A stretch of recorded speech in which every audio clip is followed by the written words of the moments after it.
มาต่อ EP 2บุญเพ็งว่าเจ้าได้จุจี้ร้ายแม่นลินะ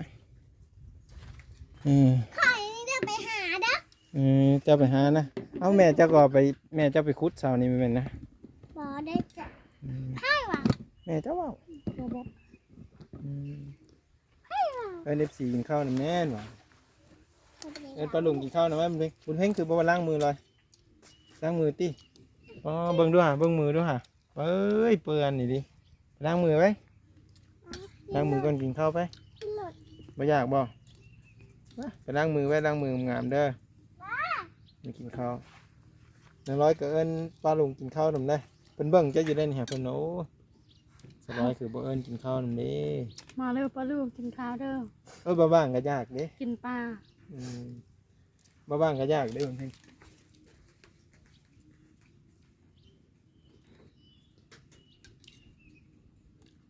มาดู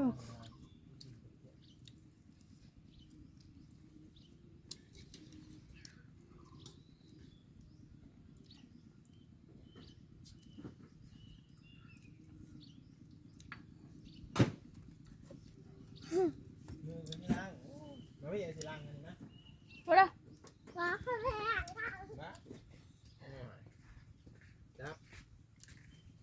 จับเลยกินข้าวกินปลาเนาะเดี๋ยวกินกับเพื่อนเนี่ยอันนี้ฮะปลาเนาะปลาแกงปลาอันนั้นบ่ก็ยังเกิ่งบ่ไปหาแต่ว่ามื้อนี้บ่ได้เป็นอย่างที่มื้อนี้ปกติทุกอย่างเนาะมีแม่นเป็นโรคขาดเงินมาจากเจ้าฮะอย่าว่าเงินหมดแล้วเป็นบ่แม่นบ่เงินบ่มีเงินแล้วเป็นสิบ่นะนี่เนาะอันนี้ว่าหยอกคนได้ทุกคนเด้อจะได้ FC ให้มาบ้างนะยังคือไปถามแบบนั้นยันเจ้าเป็นน้ำเจ้าไปกินกระดูกหมูอะไรมันกระดูกงัวฮะงัวบ่หรือควายบ้านนี่ฮะควายนี่แหละมันซีนมันนังมันเจ้าไปกินตีเลยมือบ่ล้างไว้สิได้เลยเปียกแม่ยังสารนะน้ำกินนะเอามาให้ผู้ได้กินน้ำนะอันก็เอาอะไรเอาให้แม่กินบ่น้องบุญเพ่งกินข้าวกินปลาเนาะมากินข้าวนำบุญเพ่งเด้อพี่น้องเด้อมันไข่อยู่ว่าปลาคอยำเนี่ยไข่มันนี่ปลาคอไม่ไข่เนาะโอ้มันกระสุดอยู่ฮะแล้วปลาคอไม่ไข่พ่อจะไม่ได้ไปหาผักหวานบ่ไม่ได้ไปนะดอกกระเจียวเราไม่ได้ไปหาปลาสไลด์ได้บ่มันอ้อเลยดิไม่ได้ไปอยู่แถวบ้านอันนั้นยังไรบ้านนี่น้องเบ็ดบ่มากระเจียวมากระเจียวบ้านนี่กันนะแม่จะกินดอกกระเจียวบุญเพ็งได้จะกินยังเท่านี้มาออกบ่ออกเนาะแล้วจะยุลุบอะไรครับมันออกอะบุญเพ็งก็หาดอกกระเจียวที่มาเปลี่ยนกันไหมเอามาเปลี่ยนก็วุ้นที่สีเอาวุ้นซื้อวุ้นมาเปลี่ยนเอาใช่บักดอกกระเจียวบักกระเจียวอยู่ป่าวุ้นก็อยู่ตู้เย็นก็ไปกับดำเด้ไปเอาเข้ากับแว่เนี่ยเด้อเอาเข้ากับแว่เนี่ยเด้อถือเงินไปน้ำไปซื้อ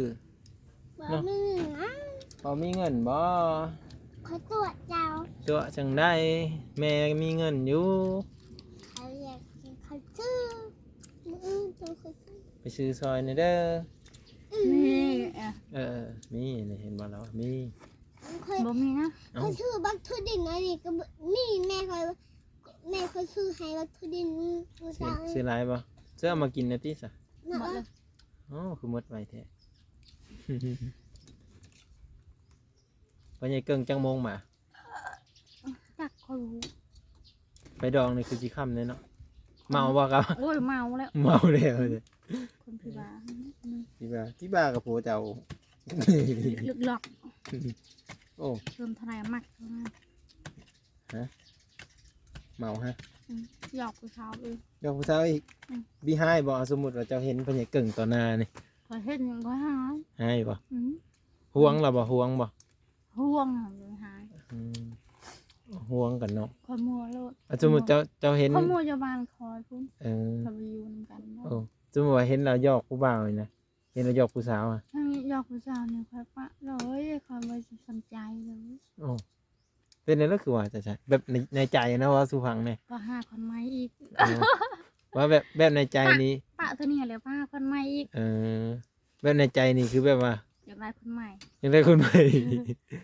อย่าว่าแบบหึงเราโอ้ยมีเมียอยู่แล้วก็ไปหาหยอกผู้สาวอะสิ อืม มันคือเป็นจังซั่นเนาะ คนเฮาแบบนั้นเลย เห็นผู้สาวแล้วมักไปเลย เอาก็มักแล้วว่าจับนมจับอันนั้น เออ คือ เขาก็เฮาจับบ่ ครัวคอยเห็น เออ บ่ จะ เห็นอาเป็นตอนนั้น เขาเด้อเอาไป จับนมมาเป็นใน บ้านเด้อเอาไป ก่อนลูกพอในนั้นเด้อ อันนี้ สาโจอยู่บ้านนั่นนี่เด้อรอนลงชัยเด้อ ไปจับนมเขา แม่น โอ้โหแต่ยานเขามีให้บ่ อาเป็นค่ะ เออ ปอบแล้ว ปุ๊บก็ไล่จับบ่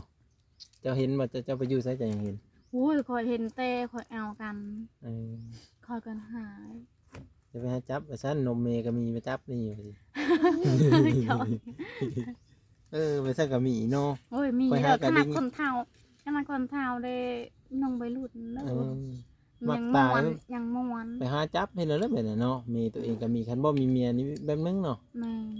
อันนี้มีเมีย จักแล้วมันว่าเมียคอยก็มันมาม่วน อื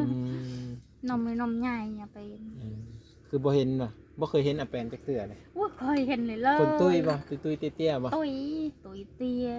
ใหญ่ ยังทันเอาผัว เดี๋ยวนี้เด้อซะ ยังทันเอา พอดีเลยมื้อแรงเขาสิไปซ้อมเบิ่งเลย มื้อแรงเขาสิไปซ้อมเบิ่งก่อนอืม แต่ แม่น เป็น แหละ มามีคนที่เอานะ ค่อยเอาเองซะ คนถูก เอาทุกข์ก็จ้าทุกข์ก็สิเอามาห้างนํกัน ยาวแล้วยาวแล้ว เอาแฟนเอาพ่อใหญ่เกิ่งสิมีให้เบิ่งแม่นผู้สาวเก่าแล้วนะเอาสมมุติค่อยเอามาพ่อใหญ่เกิ่งเห็นเพิ่นอ้าวไปอีกเลยเนาะเออแม่นเหรอไอ้ ว่ายแล้ว หรือว่าเอาแฮงอยู่ใกล้แล้วกันเอามาอยู่นี่พ่อใหญ่เกิ่งไปซื้อเครื่อง อ๋อ เอามาอยู่นี่อีกแล้วเนาะได้ เอาเป็นนั่นกู ซื้อเอาแปนเนาะใหญ่ทุกส่วนเลย เฮ้ยใหญ่ เอ เนาะ อคนตุ้ย เวลาทาเป็นทาน้ำแดงนะ คนแบบอยู่ป่าบ่ แม่ เขาทุกข์บ่ล่ะ ก็ทุกข์แล้วว่า เออ ยำถูกอยู่ทุกข์ยำได้กินพอได้กินเขา เหือนชานเขาได้ใหญ่บ่ ไง จำบ่เหือน คน จำ หลายแล้ว คนร้ายจำบ่เหือนอันนี้เหือนชาน ซ้ำนี่แล้ว จะเหือนเก่าแล้วเนี่ย แม่ อืม บอกว่าซ้ำนี่ เหือนเก่าบ่มัน เพื่อนใหม่บันพอนุดอยู่นะ มันจะฮักแล้วบ่เหือนเราหรือว่าไปเลย ไม่ได้หักพออยู่ได้ เขาก็มีให้มีหนาอยู่บ่ล่ะ มีนะหลาย อืมซื้ออาแป้นเนาะ เสือไป งามบ่ขนเนาะจะไปเบิ่งนี่ โอ้ยงามแล้วว่า มันมีงามเพราะใหญ่เกิ้งสิไปหาไล่จับเขาปานนั้นเนาะโอ้ แต่มันว้าแต่พอเป็นพอว้าวยอไอ้โลยเป็นพอบอก เด็กน้อยที่อาแป้น ลิกน้อยย่างใหญ่เร็ว ซ้ำบ่เฮาซ้ำบ่เฮา เป็นเจ้าซ้ำเจ้านี่เร็ว อืม ลิกน้อยบ่ อ๋อซ้ำค่อย แต่เป็นสาวหัน เนี่ยผัวเจ้าแห่งใหญ่กว่าแล้วผัวเจ้าแห่งรุ่นพ่อแล้วพุ่นเนาะ ไปหยอกเอาเป็น เออ บอกหยอกเอาเป็นแล้วมามากมากแล้วเนาะอยากเอาเมียยัง กะลาง บ่จากใดเมียลูกสาวอาซักนี่ตอนนั้น เพิ่นได้รู้สาวซะ นั่นน่ะอันนั้นจ้ะอันนั้นเกตจ้ะ เพิ่นบ่เคยเห็นเนาะ อันนั้นเกต หมดแล้วน่ะ อยากได้ลูกสาว ลูกสาวอนนางแก้ว แม่ บ้านตัวเหลือสัก ที่บ้านคอนี่แหละ ยี่สิบเหินนะเหินเอาบ่เลยน่ะบ่เคยเห็นเลยนะ ขอเห็นไหม สัก พลอยน้อย น้อยอันนี้ เออ น้อยอันนี้นี่นะ แม่น อยู่หนานี่ แม่น เป็นมักอีน้อยฮะ บ่แม่นอีน้อยอันนั้น อันน่ะ อันนั้นเกตผู้อื่น จันลาฮะ บ่แม่นอาจารย์ลา พี่น้องอันนี้นี่บ่พี่น้องจันลา พี่ นี่ น้ บ่ องอาจารย์ลา เออเดี๋ยวเขาบ่มักบ่ อะไรอันนั้นหันมากหัดพอเพิ่งบ่มาก พอเพิ่งมีมากพอเพิ่งก็เลือกพอเพิ่งก็เลือกอีกเนาะ แม่นตอนนั้นหันไปเอา อยู่วันไหนเนาะเอามาหัวปักเซหั่นบ่มักจ้ะมีลูกแล้วคอยลูกเท่านึงเอาลูกผู้เดียวผัวหั่นจังได๋นะ ตะกี้เจ้ามาอยู่น้ำพัวอันนี้เลยจ้ะ ฮะ เราก็เห็นเจ้าอยู่ พาย พอเกิงนี่พอ เห็ เพิ่ น งจนได้ไปยอกกันแล้ว แม่น ตอนเจ้าได้พัวนี่เราก็ยอกมา คอยได้ผัวหันได้ผัวลูกพ่อได้หัน มาอยู่น้ำเขาบ่ ไม่ เขาก็ดีอยู่บ่ คอยกันแต่งงานผัวคอยตายเรียน้อง พอน้อยกับรุ่นน้องเขาแล้วตะกี้มันก็ไปอยู่น้ำเขาแล้ว น้อยเนาะคนหลังเนาะโอ้ยไปลินยมลินยาบ่ โอ้ยลินยากินยามาจนหมด จูน้ำเนาะวันนี้มาติดโพขี้เหล้าไอ้เนาะเจ้าก็ได้ ไปเกลือให้เราอีกโอ้ยคอยบอกว่าแบบนี้คอย นี่จากโพขี้เหล้าเลยไปหาเอาโพยังโพกินกระท่อมเนาะบัดนี้เอามันครบรสในชาตินี้ ครบโลด โอ้ยจะเป็นแซ่บ คอยสิฟังให้เจ้าฟัง ตะกี้ ทำผัวกินยามากินยามาแล้วอันนี้กินเหล้าโอ้ แห้งเวรครับ แห้งเว้นคัก กินเหล้ายามมันเมาเล่นเป็นจะได้ มันเมาแล้ว มันตีเมียบ่ มันเมาแบบ เมาเลยเลย มันหายหนีหายคอยแหละเมื่อเช้านี้หาย ให้เลยให้บ่ได้กินเหล้าบ่ เพราะว่าเมื่อเด้อไปเลยกันโลเลเลย นี่มันสิได้นอนผู้เดียวมีจังหมดเลย มีแล้วไปตัวทิพย์ตัวเรียนทิพย์ไปปะแล้วได้ปุ๋ยโอ้เลยสิ มี ได้ ก็ ได้ ต้องค่ำกลางค่ำกลางคืนก็ต้องมาอยู่น้ำเนาะ อันนี้ต้องเว้นดีไปอยู่หันนี่มันเมาเลยอยู่พุ่นเอ นี่ผมมีการมาได้เมื่อไหร่จะนั่นละให้คือตอนนั้นนี่บ่ โอ้ยตอนแรงมันไม่ได้มาเด้อ มื้อแดงได้ ไม่ เขา ได้มา ตั้งมื้อนี้ใช่บ่ มื้อนี้ อยู่เฮินแม่อเม็ดกับมื้อนี้เด้ แม่นไม่ได้ จะได้ มา ถือคอยมากันมึงมายัง มันไม่ได้มืออยู่นี่ มันนอนพุ่นเลย มันถือชงเถือนั่น เราเป็นหยามบ่ไปหยามบ่ ไปยามเลยกลางเว้นเลยไปยามกลางคืนเลยไปยาม แม่นบ่นี่มันไปหยอกนะ ไปหยอกผู้สาวเลย คุณเพ่งพ่อไปหยอก ฉันคอยเห็นนะนี่ปู้ เป็นเลยคำแอลเลยคำแอลเลยปู้ ฉันคอยเห็นนะนี่ฉกมาไว้เลย ชกมือชกมาแล้วเอาโผก็ห้ามนะโผใหญ่เราจับมือเจ้าหิ้วขึ้นกันแล้ว คอยปะเลิกมือเลิกวางกลาง สาวแดงก็จะเป็นอะไรเนาะกินหอดละเด้ ผัวคอยมันกินเหล้าเจ้าก็ไปยุ่งพอไม่อยากได้ผัวแบบนั้นโอ้ยเจ้าเตงให้คอยเอานี่เจ้าเตงให้อันนี้พ่อมีเตงให้เพราะว่า พ่อมิกมาแต่งให้เจ้า แม่นผัวนี่ฮะเลยคนที่เราฮะเลย พ่อมิกก็ดีเนาะเป็นไอ้น้องหรือบ่พ่อมิก ไอ้น้องพ่อคอย เป็นไอ้พ่อเจ้าหรือเป็นน้อง เป็นน้อง น้องพ่อ นี่ เฉพาะเราก็มีป้ามีทิมเนาะ เด้อนี่คอยว่าอันนี้มันกินเหล้าเลยคอยมักเด้อคอยมักคนดีเด้อคอยสิมักคนที่เหล้า ก็บอกเจ้าก็ลองว่าเบิ้งวันนี้ลูกก็มีแล้วเสาได้บ่เสาเรา โอ้ยช้ำไผสิเว้าใหญ่แล้วกันไปเล็กน้อย ว่าได้บ่ ไปเล็กน้อยไทยนี่มันบ่ได้แหละแห่งเว้าแล้วเว้าโคตร ปลาเขากินเองเนาะ ยาแล้ว เล็กน้อยเลย ยังน้อยก็ซ้ำบุญเพ็งก็ยังบ่ ยาข้าว แต่ซ้ำบุญเพ็งยังฮู้จัก พอ เนาะ สิพัง ไอ้ถ่ายคลิปก็ยังว่าสวัสดีครับป้าลุงเนาะบุญเพ็งก็จบบุญเพ็งยังฮู้จักใหญ่ก็บอกบ่ได้คือจะว่าแหละ ถ้าเจ้ามอง โอ้ฟังแล้วคอยมีเงินพ่อเขาเด้อมีเงินผัวเขาเด้ออันผัวคอยยังวะก็สิว่าแล้ว แล้วก็ถือเราเนาะพอได้มันพอ เอามากินละพ่อแล้วพ่อของลูก โอ้ พ่อบุญเพ็ง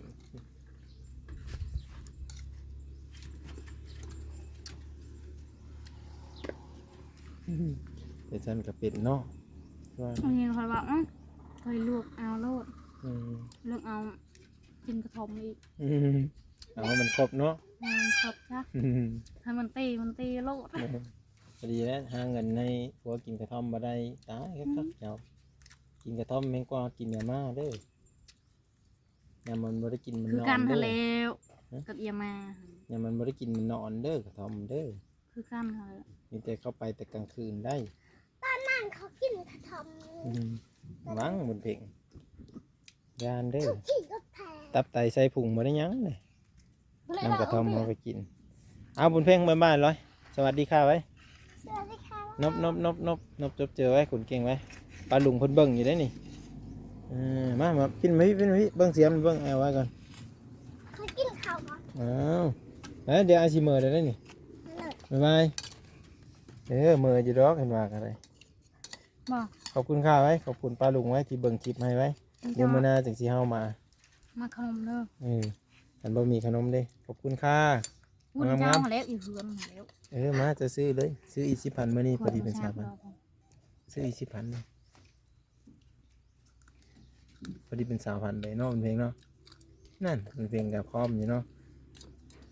เอาเงินมาดิสิเอามาส่งเลยตอนแรกจะได้เป็นลมซักบาหมูเฮ็ดได้บ่มีไผเบิ่งเนาะ จะเหมือนจะเบิ้งรถ แต่ บน มัน นี้ เป็น คอย เป็นแหละไอ้บอกเจ้าจื้ออยู่บ่เฮ็ด มัน ได้ บ่เป็นหรอก เอาเสือกมาผูก ก็ขยายแล้ว ยานยังเอาเสือกผูกไว้เลย ก็ขยาย เด้อจื้อไว้เด้อไอ้บอกเอาเสือกผูกไว้เด้อ ก็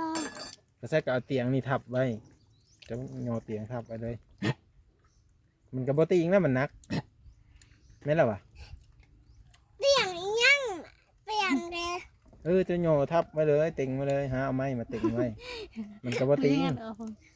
เด้อจื้อไว้เด้อถ้ามันซักแห้งๆเลยงอเตียงทับไว้โลด แห้งเด็ก ย่ามันแหละมันบดีก็ย่ามันแหละเหนียวเตียงทับมาแล้วก็เอิ้นคนมาเบิ้งมาสิ